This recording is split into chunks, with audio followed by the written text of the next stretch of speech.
It's a very formal presentation today, right? I'm going to be really careful. I'm accident prone and I have now a cable that I'll be moving around with. So hopefully if I can make it through this session, we can all celebrate at the end together.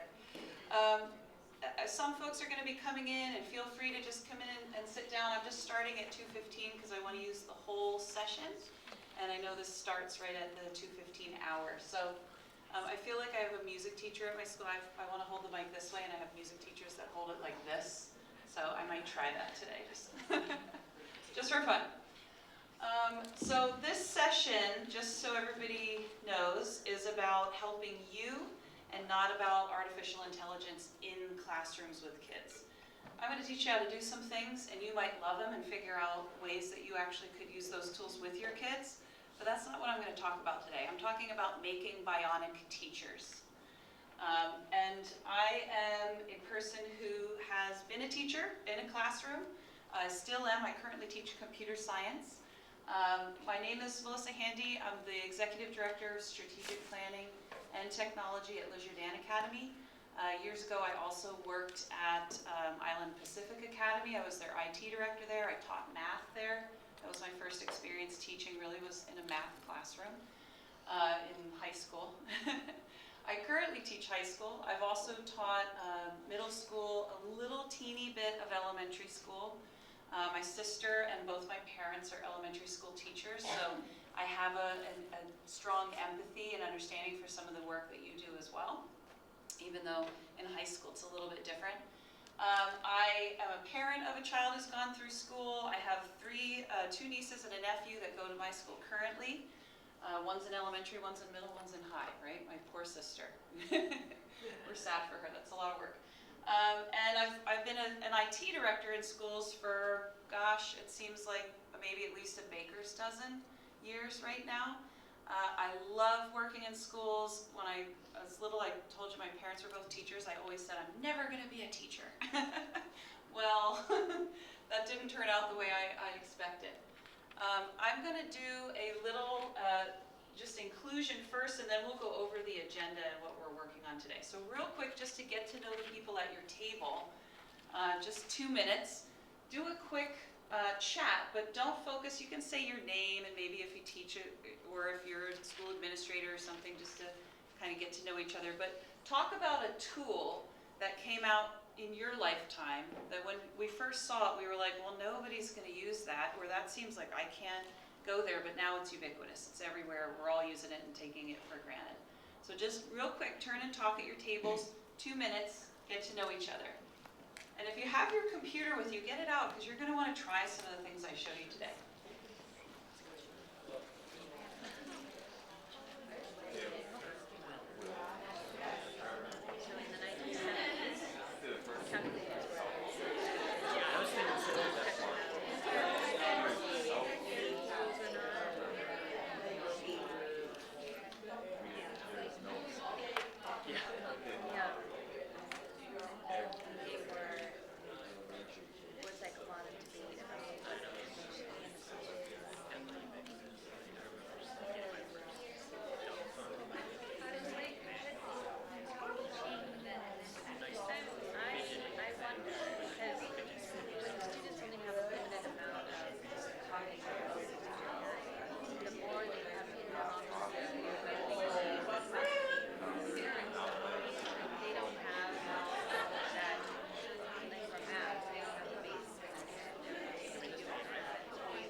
Okay, just about 30 more seconds to get to know each other.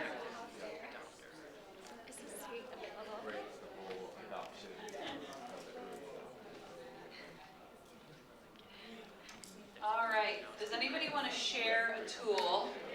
What did you talk about at your table? Maybe we didn't get past names, but have you talked about any tools that when they first came out, you thought to yourself or your friend group said, we're never going to use that tool, and now if we take it away from you, you'll melt down?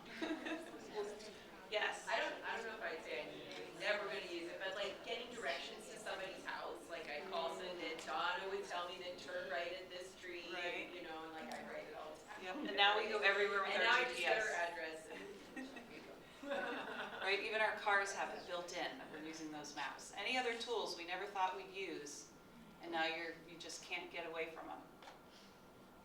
Right? How about just smartphones? Remember, I had, back in the day, I had a Palm Pilot and a BlackBerry, and people made fun of me for my handheld device like I was the nerdiest person they'd ever seen. And now I bet every one of you has one of these, right? Lots of interesting tools. Okay, let's talk about today's session. When I grew up actually, when I was little, I loved the Bionic Man, but I love the Bionic Woman even more. But everybody knows the $6 million man, right? And my hope for teachers is that you all become the $6 million teacher. And what does that mean? It means that there are an incredible wealth of tools, more tools than you can imagine. They keep coming out every day. You don't have to search for them. You don't need a specialist to help guide you to them.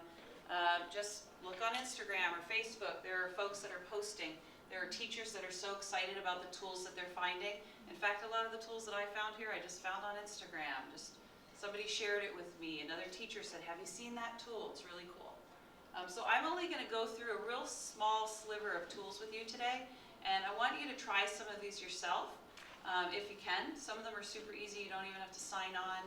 Anything that you think is really interesting, you might want to try. So we've gone through introductions. I want to talk a little bit about what do we mean by AI, and then these sort of 3 bullets in the middle, I'm going to go back and forth. We're going to talk about, we're going to practice with you right at your seats, and if you don't have a device, you can share with your neighbor. Just look over your shoulder. I'm going to demonstrate some stuff on the screen, and I'm going to talk about some of the tools that we can use for the things that we do in our everyday lives. I didn't include in here things that we can do just to help us in our personal lives, but I do it all the time where you open the fridge and you have 4 ingredients in the fridge and you're like, what can I make? Throw it into the AI tool and it tells you some recipe ideas, right? There are 3 people in the audience that know I'm lying. I'd never cook, but let's just pretend. Okay. So what is AI?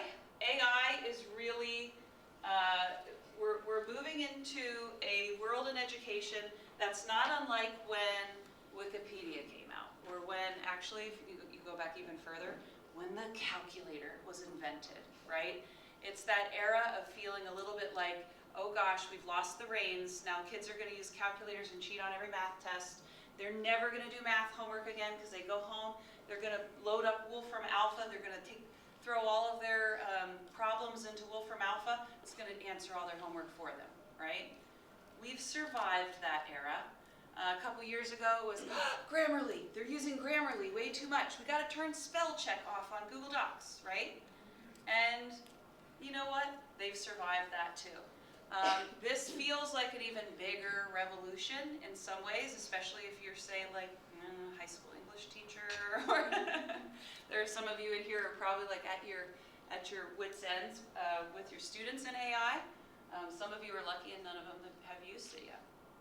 But essentially what we have here is a technology coming up against our goals for our kids. And if there's just one piece of advice, this is the only thing you hear me say and you leave with this today, just know that if you deeply believe that our kids inherently want to learn, that they actually show up because they want to learn. Most of them do. All of them do, I would argue. Some of them aren't as good at it, but all of them want to learn things, right? Go home and look at them playing video games. They're in there, they're learning. There's lots of stuff that they want to learn. They will actually do the work if they feel like they can. So sometimes we have other barriers that we have to remove, but the barriers aren't necessarily the technology. The technology can be a distraction in education. But I'm going to show you some ways that maybe the technology can be a kind of jet fuel for you, so that you can stop spending time on some things and then spend your time on other things. And maybe the things you could spend time on are the things that we know work with students that are maybe our more reluctant learners. And maybe that's because they have a learning variability and they need some more personalization. They can't access the learning, right? They need help with maybe one-on-one with the teacher, or maybe you need some time to make some specialized activities for them. Or maybe it's in releasing you from some of the busy work that teachers have to do to build relationships, right? Because we know that if they trust you, they are going to be willing to go along with you. I teach computer science right now. I have 12th graders. The whole class is boys. I don't know why. I'm really desperately hoping more girls will sign on to my class. But they are big and they're unruly. They're 18-year-olds. They're ready to be done with high school. But they all feel like my own kids, and they'll do anything I ask them to do, right? Because I have the relationship. And some of them are struggling learners, so some of them are frustrated, but I spend less time worrying about the curriculum and more time worrying about the relationship. So I hope the Bionic teacher of the future can use the tools to help them, so that really the thing that these tools can never replace is that human interaction that we have with the kids, and making sure that's super powerful and you know, that kids feel connected.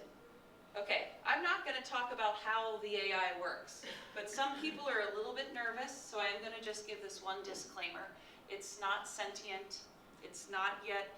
For years and years and years, if you're a person interested in computer science and robotics, which by the way I am also a robotics coach, we've known about AI tools for decades, right? At universities, they've been trying to build computers that could think like humans. And they're getting better at making it seem like the computers can think like humans. But really what they are amazing actors and mathematicians. Probably the one AI tool everybody is always talking about and you know about is ChatGPT. And all that ChatGPT is an amazing, this is generalizing, but it's statistics, right? It's just predictive. It's a predictive, it reads natural language and it can predict. But what does it predict from? It predicts from all the natural language that we created and that we fed it and it trained on us. So it's still just trying to be us, but it's not perfect at it yet. Okay, so don't be afraid. None of these tools are going to capture you in the night. They'll be okay. All right, these are the most boring slides, so I'm going to run through them quickly, but I just want to pop some ideas into your head. Communication and feedback. There are AI tools that can help you be better at communication and feedback. Probably the one thing that you're constantly doing, maybe every day, is sending some kind of an email home to families. You're trying to get all the information together that you need to share. Perhaps you have kind of a hard thing that you have to say about a child in your class, and you really want to make sure you get it right. You can provide feedback. You could write your comments. And I know some folks might think, ooh, that's going to be like, I don't know if I feel like it's ethical to write my student comments. But you know what? Many of us have probably taught in schools where we had like a comment bank, and we were like, oh, that's a good comment for Jimmy. Ooh, that's a good comment for Sally. Hope to God you never had the issue where you sent the comment home and it said Jimmy and it was for Sally, right? That has happened to people. So I'll just tell you that this is basically the more advanced comment bank, right? Now I've got a really good one. I don't know if anybody here is in the arts. In our high school theater program, we put on a play, and it's an amazing play. Our play this year is called Specimen, and being the tech person, I generally help with things like setting up for the ticket sales and whatnot. We do an online, site where you can go buy your tickets, and we collect money, so it has, a payment gateway on the back end of it. And if you're a busy person like me, sometimes you rush and you make mistakes. So I did. We had 3 nights that we were selling tickets for this wonderful play. And over the 3 nights, you had to choose. Were you coming Friday? You're going to be there Saturday? You're buying tickets for Sunday. But the way I set up the tool, I messed it up. and it didn't tell me which night people were coming for, right? And so then I thought, oh, how am I going to figure it out? I only have 45 seats. What am I going to do? So I asked ChatGPT, my good friend ChatGPT, and I said, here is the name of the play. Here's the theme of the play. I need you to write an email to my families that's funny, that incorporates the theme, and that it tells them I need them to tell me what night they're coming to the play, right? So within seconds, ChatGPT gave me this letter. I could have sat there, it's a really funny letter, right?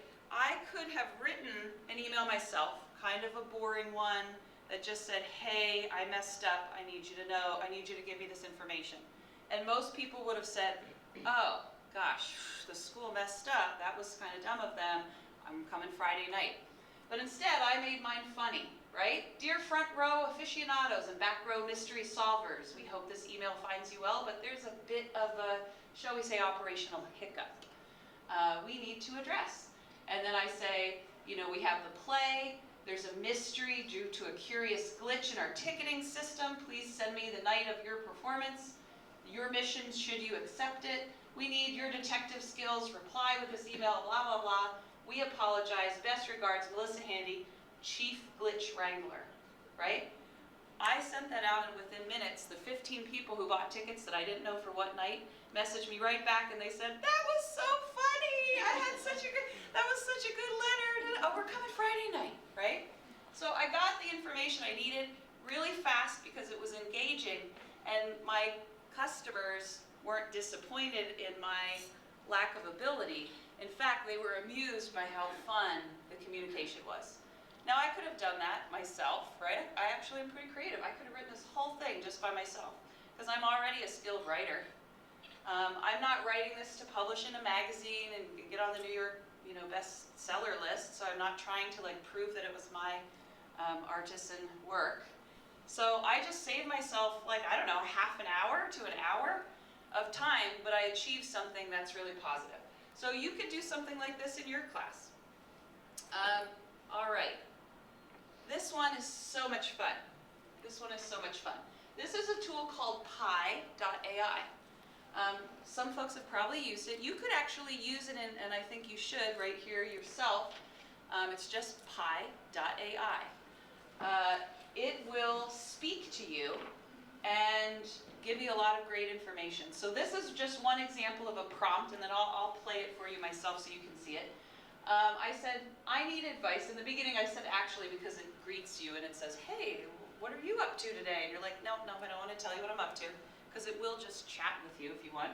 But I said, I need some advice. This is made up. I don't have a study hall. I never watch anyone's kids, but I know this kind of thing happens, right?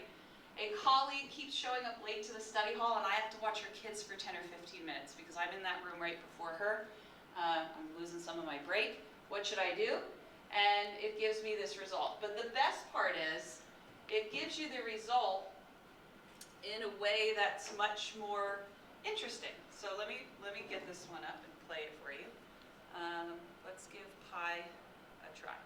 So he's already giving me a joke, an AI joke. But what do I tell a colleague who is always late to class? Oops, and I miss my prep because I'm watching her kids. Okay, I hope this isn't super loud when he responds. And you get to pick, there's 6 different voices. This is the one I chose.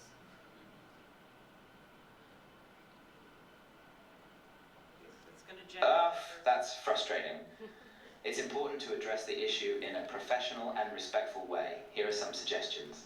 Approach your colleague privately and calmly. Express your concern about the impact their tardiness is having on your prep time. Ask if there is a reason for their lateness and offer to help brainstorm solutions. If the lateness persists, consider speaking with your administrator or HR about the issue. It's important to remember to be empathetic and non-judgmental, but also firm about the impact their lateness is having on you and the students. Okay, so that's one example. I've actually used this one quite a lot. Recently I used it with a student who has dyslexia, and is reading a really challenging book. He wanted to choose the book about Galileo, but it's kind of a little bit above his reading level. He's reading the book physically, but also listening to it on tape. And then we had him just talk with Pi AI about Galileo. His parent did this with him. And he had a great discussion and learned so much more about the topic, right? So this is an interesting one. You can pick from a bunch of different voices, and it's fun to use. So we're going to pause here for a moment. You don't have to sign into the site. You just go to pi.ai, and it might get a little bit noisy. You can, at the top right, turn off the audio if you want to, so it's just typing text to you, but you could also have it say the text. So go ahead and try that one for just a moment. Pi.ai.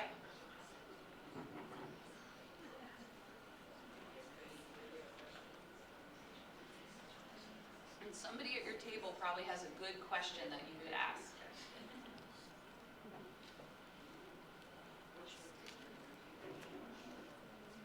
Part of working with these tools, and you're going to learn as you think about using this kind of thing with students, that you can't do this well unless you're really good at asking questions and communicating your expectations, which I think are great skills for kids to learn too.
Okay, so this type of tool, this is also built on what's called the GPT engine. So it kind of has the same underlying engine. It's the difference between driving, I'm going to say ChatGPT is like maybe driving a BMW, and Pi AI is like driving a Volkswagen Bug. It's a little bit more fun, right? It's conversational. It can get you some of the same information. Sometimes if I don't like the information I get on one tool, hop over to a different tool. I love Pi AI because I could be just talking into my phone and then having it talk back to me, so I don't have to read. It helps with that. You can get screen readers and stuff to use with the other tools too. So I need a joke to tell a room full of educators. Sure, here's a classic. Teaching is like juggling. You need a lot of balls to keep things interesting. Or this one. I'm a teacher, so my job is basically like herding cats. But the cats talk back and have smartphones. These are sure to get a laugh, or at least a groan, from the crowd. Okay, good. So that worked. Phew. All right, so some more thoughts about how we might use these AI tools. We are constantly researching. We are constantly collating information, collaborating, curating, right, generating, and so we need some help to make that faster. We can get summaries. You can paste a whole thing in here. What I've done before is sometimes you have a student that writes you something and it is all over the place, and you're really just trying to understand what they're writing, and you can paste it into here. Now this probably doesn't work as well for like first and second grade writers. I'm talking more like your middle school, high school writers. You could paste it into your ChatGPT tool and say, hey, summarize what this paper's about. Or you could even say, give me some tips that I could tell a student on how to improve this paper. but researching. So we are working on a project to get, I was talking about my student with dyslexia. We have actually quite a number of students with dyslexia at our school, and so we wanted a comprehensive list of all the assistive tech that we could use with students who have dyscalculus or dyslexia, whatever. And actually, I've been at this school for 10 years, and many years ago we tried to do the same task, and more tools come out all the time. They create new solutions, but also it was really hard to find them. Just searching the internet didn't really give us a lot of great resources. We had to kind of do the summarizing of the different kinds of tools ourselves. We took a lot of time, and really we were spending some more of that time trying to find experts who could help us to figure out what the assistive tech tools were for students with dyslexia. And there's assistive tech for all kinds of different learning variabilities. But this one, I threw it into ChatGPT and I said, hey, give me a list of all the different types of assistive tech tools for students with dyslexia, and give me some suggested tools I should try in each category. And within seconds, it gave me this list. Within seconds. Now, you may be hearing or have heard that some of the things that the AI tools generate aren't accurate. You may have heard that there's like made-up citations and stuff like that. And that is, I want to say, still a little bit true. So the use of tools like this are not to replace you. They're just to augment you, right? This is your bionic arm. You still have to do the rest of it, right? The $16 million man, he had that bionic arm, he had those legs that could jump him over a building, but he still had to use his brain to make the decisions about how we're going to do it. So this is a real quick list. ChatGPT is also able to do this, but Google Bard, there's a tool called Bing Chat.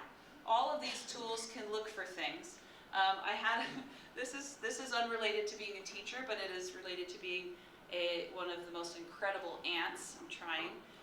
My nephew, who is 10, loves Cristiano Ronaldo. He's a famous soccer player, football, and he really wanted a ridiculous-looking pair of shoes, indoor cleats, in his giant foot size, because we're big people. And it was almost impossible to find. I was looking everywhere. I looked on Amazon, I looked on Nike, I was trying everything I could possibly try. And then I went to Bing Chat, and I said, I need to buy this shoe in a size 9.5. Can you please find this shoe? And it found it for me, and then I was able to buy that really ugly, expensive birthday shoe that my sister may never forgive me for buying, but that's okay. So the ability to get information really fast, including information that you would have got yourself if you just searched the internet, because these tools are just searching the internet, but like way faster than you, right? Way faster, and they can summarize the information. So maybe you're trying to plan a trip and you want to get all the information about cool restaurants in a certain location, like give me every place in Tuscany that serves gluten-free food, right? Because I'm going to avoid those places because I want my gluten. Okay, so there are other tools. Here's a tool called, it's called EDU GPT. A lot of tools, so I was talking about ChatGPT and Google Bard, and I was talking about Bing Chat. All of those are kind of like tools for everybody. But there are also tools that are specifically for educators. This one's cool because it could really provide that sort of one-on-one professional development attention that you want. Because these are a lot of the tools that you probably are using, right? Everybody's using Canvas now. A lot of people are using Google Classroom, even Canva, Kahoot. And you can go to EDU GPT, and you can get a personal lesson on one of these tools. Okay, so lesson planning is awesome. I teach computer science, and I try to teach in a way that makes it so that I could just not show up at class and the class can run without me. That's my hope as a teacher. So I provide lots and lots of resources. I curate resources. I curate activities, and I train my kids on how to track their own skill level and to figure out what they need to work on. And then I provide the stuff that they need to work on, and then while I'm in class, I spend most of my time actually working with them one-on-one, because they have to develop software, and you can't, they all have their own software projects, so I can't like herd them, right? I have to be doing one-on-one stuff with kids. So I will use, and I'll show you in a second, I will use ChatGPT all the time to just give me some great questions to ask my kids. You can also give it some information about a particular student that's struggling with a certain concept and give me like 10 suggestions for how I could help that student with a certain concept. So rather than me spending time, right, mulling it over, losing sleep at night, trying to figure out how to help that student, I can just ask the tool and it tells me really quickly. So let me bring up ChatGPT and we'll try it. Okay. So I zoom in. Let me zoom in. So I did this already, but I'll show you how fast it generates. I said, give me a list of prompts I can use for productivity. I have 12th grade computer science students. I want interactive lessons. I need some prompts to help me. So this is what it's doing. So here's something it thinks I could do. I could have students do an algorithm design challenge and see if they can create an algorithm real fast. I can have them debug something, give them some code, figure out if they can debug it. I can talk about different data structures and have them act out how they work, because data structures are like, you can get up and pretend that you're physically moving data along the room. Okay, so let's see, does anybody have something that it would be interested in seeing activities for? Give me something you're teaching right now. What are we teaching about? Game design documents.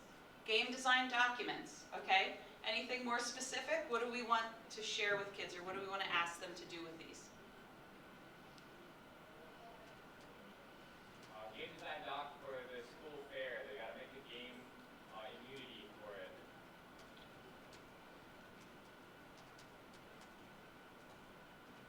Do you want me to get a set of directions to give them? Do you want me to... Yeah, like a template to help them work through all the different pages they'll need in a game design doc. So I don't have to like extras.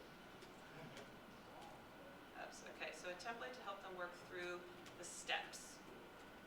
Okay, so I just type it in there. I can text to speech it if I want to.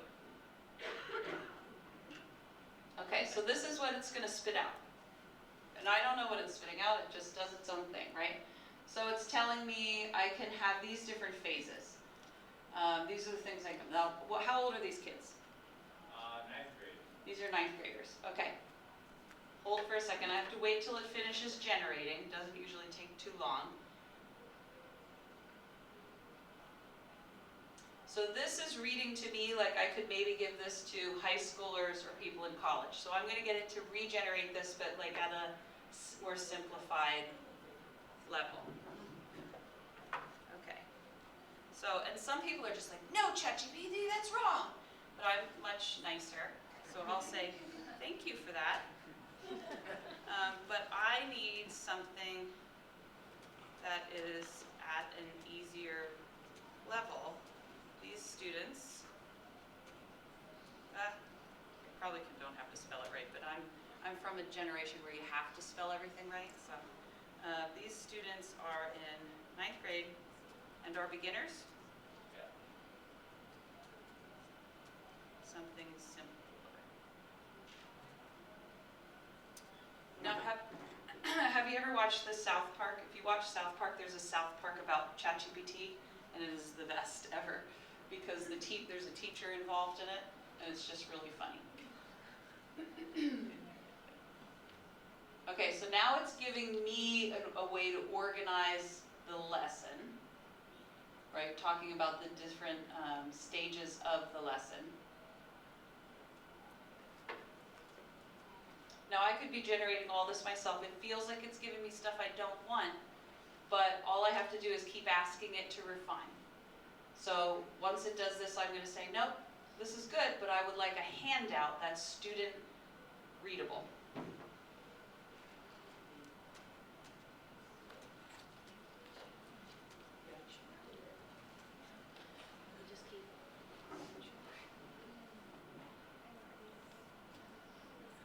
Okay, it's trying to understand me. So now it has it more as like a student-friendly title. Welcome, young game developers. It's very exciting. It's trying to make it exciting. Are you ready to create your very own video game? Right? So that I can copy and paste this into my worksheet. Now I'm going to still edit it because I don't ever like anything that does direct. But I can do this while I'm lying again, cooking dinner. But it's real easy, right? Because the best part about this is it works with folks with ADHD. I go over, type it in, go do something else, come back, look at the results. That's not what I wanted. Then I plug in a little bit more of a refinement. Then it keeps working, right? And I can do multiple things. I can do this and then turn my attention to the kid that's next to me that needs help. And it's okay, great, get back to work. And then go back and like adjust my prompt again. I can get it to ask me things right away. Or I can get it to give me information right away that I want to turn over to the kids. So I'm sitting with a kid who needs help on a certain thing. I can quick type it into ChatGPT and give them great advice. Now, I can do all this stuff myself, but there were times when I was like a brand new first-year teacher, or I was teaching something new, the subject guide's new, it's a new language I'm teaching. I don't have to know everything as a teacher, but I have this resource that knows a heck of a lot, so I can get to a lot of information. So if you have ChatGPT, you can try some of these things. If you don't have it, I recommend signing up. You can just single sign on with Google. I don't know for sure, but I have somebody in the audience who probably knows the answer to this. I mean, I didn't make her come here. She's just here of her own free will. But you can just single sign on with Google, and you can say, you know, that you're just going to do a free trial. And I think you can just ask a couple of questions every day for free. I pay for the Pro because I use this like crazy all the time. It's better than paying for Netflix, to be honest with you. Okay, next, let's go back here and let's talk about the next thing. Okay, sometimes I'm trying to figure out things that I want kids to be able to talk about in class. I want, you know, interactive discussion. And one of the things kids love to do when you teach high school is they love to argue with each other. They love it. They love to debate. They love to figure out what you think and I'm going to tell you why you're wrong, right? So here is a really fun one. Twee, I think you're going to like. I'll bring this up on the screen in a second.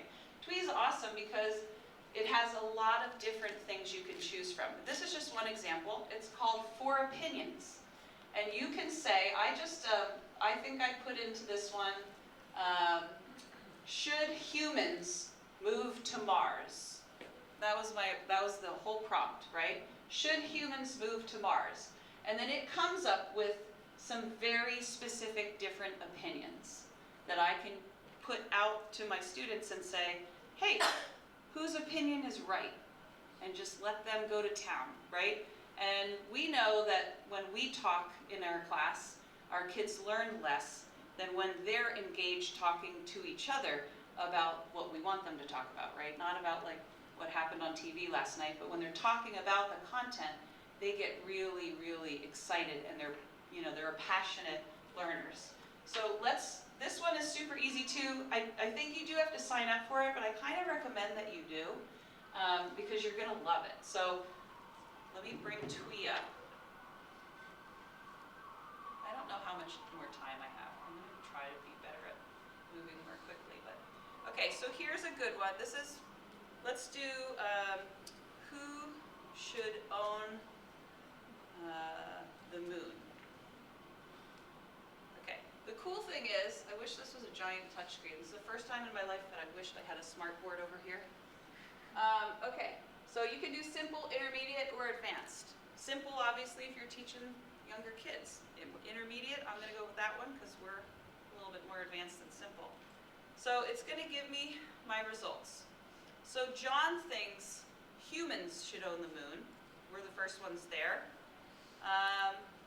Here's Maria. She thinks people amongst all nations should own it. Sam says he's not really sure. Somebody says the moon doesn't belong to anybody, right? And so you can throw these, you can copy paste these into a document, print it out, give each group a different one and say, hey, you have to argue for this person's point. Or look at these 4 ideas, which one do you think is right? If you go to Twee, I'm not going to go into all of these, but I'll show you some of the other things that they have. And a lot of times it saves your stuff, right? So you can have it transcribe. This is awesome. I think this is going to be a really amazing thing for kids who have literacy issues, right? Because they can record, or they can take a video and they can plug it into a tool like this, and it just gives them a transcript. And it does it like within seconds, right? It doesn't have to be somebody sitting there listening and typing. Within seconds, you can have the transcript of an 1.5 hour long video. How awesome is that, right?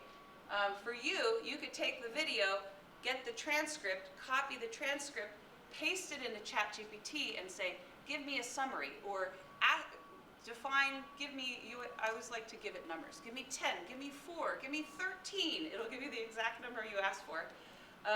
Questions that I should ask kids about this video, right? So it'll just give that to you right away. I want some warm-up discussion questions. So these are all about developing good questions. Here's a reading and understanding text set. Create open questions to the text. Create some true-false statements for kids to agree with or not. You're just going to provide the text, and then it's going to provide these things. Okay, create a dialogue. Maybe you want 2 characters that are talking. Learn and practice new words. Give me all the essential vocabulary on a topic. Let's try that one. I want all of the essential vocabulary on autonomous vehicles. Let's do any.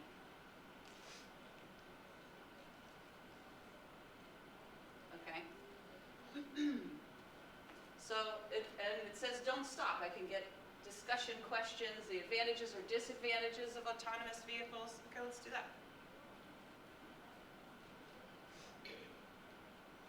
Let's do advanced, though, because I teach 12th graders. Okay. Oops. So here we go. They increase safety on the roads. They allow for more efficient use. Basically, what I've done is I've taken the task that as a teacher I often do just using Google, just looking stuff up, and I've created a place for me to, sorry, it's supposed to be on, it's a good thing I have a teacher voice. I created a way for me to get the questions I'm going to ask for kids, get the vocabulary I want the kids to look at. The really neat thing about ChatGPT is it often knows the standards bodies. So, for instance, I teach in an IB school. And so I can go back to ChatGPT, zooming all the time. I'm going to create a new chat, and I'm going to say, I want a list of vocabulary for the IB diploma, computer science course networks topic. And which, right. Okay, so here's ChatGPT doing the same thing, but it knows the course that I teach. So if you teach like an AP course or something, it like knows everything about that course. If it doesn't know, by the way, because I also teach a course called Digital Society, and it's a little bit new. The IB released it more recently, so ChatGPT hasn't been trained on all the stuff that's new. It'll tell you, well, this is a newer course, so I don't know as much about it. So it's really interesting. It kind of has started giving you warnings if it doesn't know. So these are actually real concepts that they have to know within that particular unit in the IB Diploma Program Computer Science course. These are all things they'll be tested on in May. So real easy to get that information quickly. Okay, now let's move to the art teachers. I think I'm almost done here, right? Am I running out of time? Okay, this one's really fun. I use a tool called Midjourney. It's kind of a little bit quirky to set up because you have to use another tool, a forum called Discord. It's the thing we're always trying to block at schools. But we have an art festival at our school, and my sister's an art teacher, so she's like really involved in the art festival. So I wanted to get her a really cool picture that she could use, but I didn't have a bulldog So, but our mascot's a bulldog. So I said, hey, and actually our mascot is not a French bulldog, but we're a French school, Le Jardin. And our mascot's a bulldog, so I went with a French bulldog, and then the communications people were like, it's not a French bulldog. But that's all right, still gets to the point. So I told it, imagine a photo of a bulldog artist at an outdoor arts festival, and this is what it created for me. So I'm going to show you some of the other things that I've generated, and then I have one for you to try right now.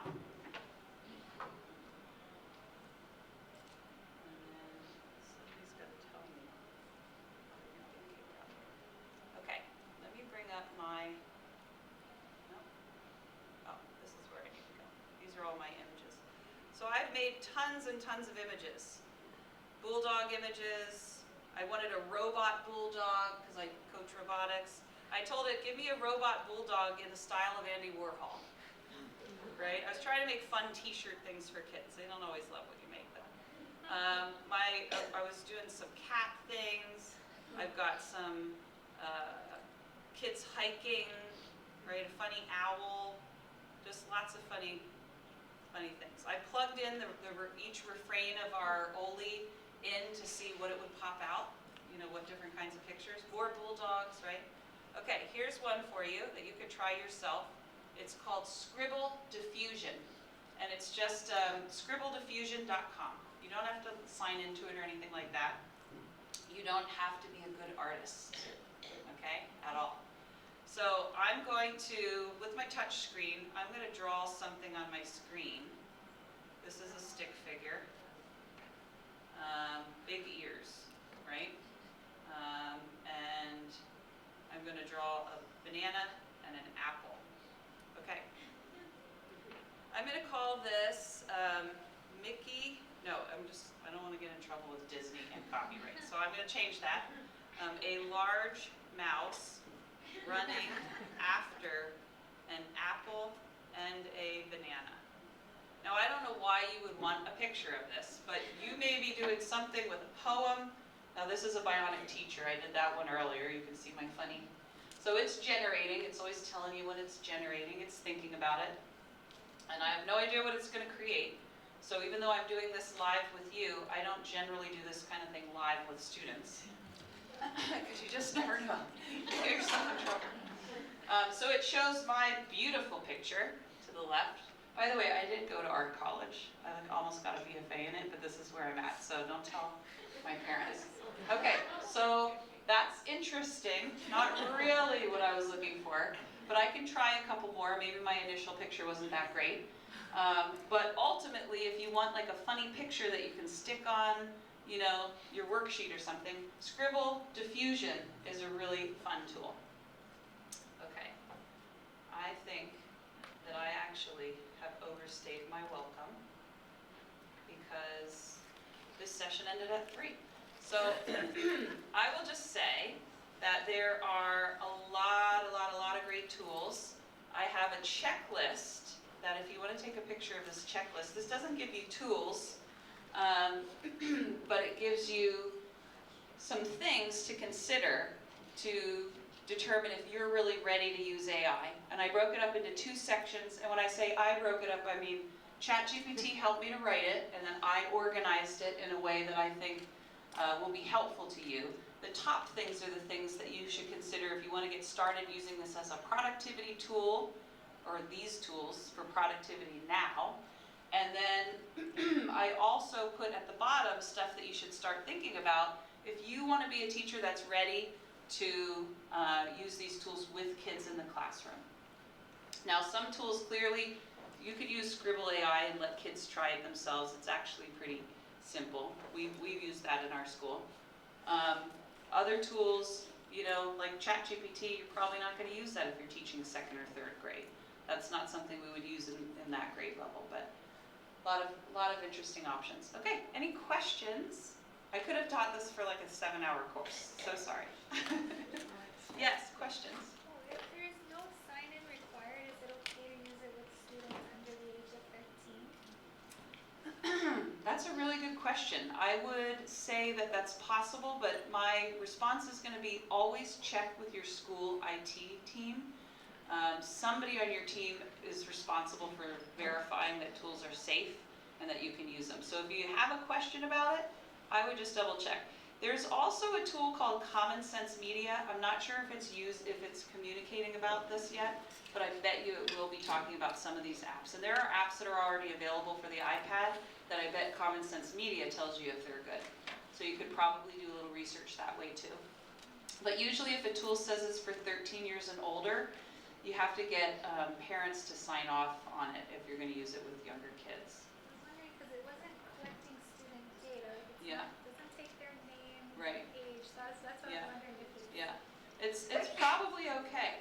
It's probably okay. But like I said, some things are going to be blocked at your school, so you're going to have to figure out how to get to them. But I hope that you do try some of these tools, and I hope that you feel augmented and you feel bionic. So, all right, thanks everybody.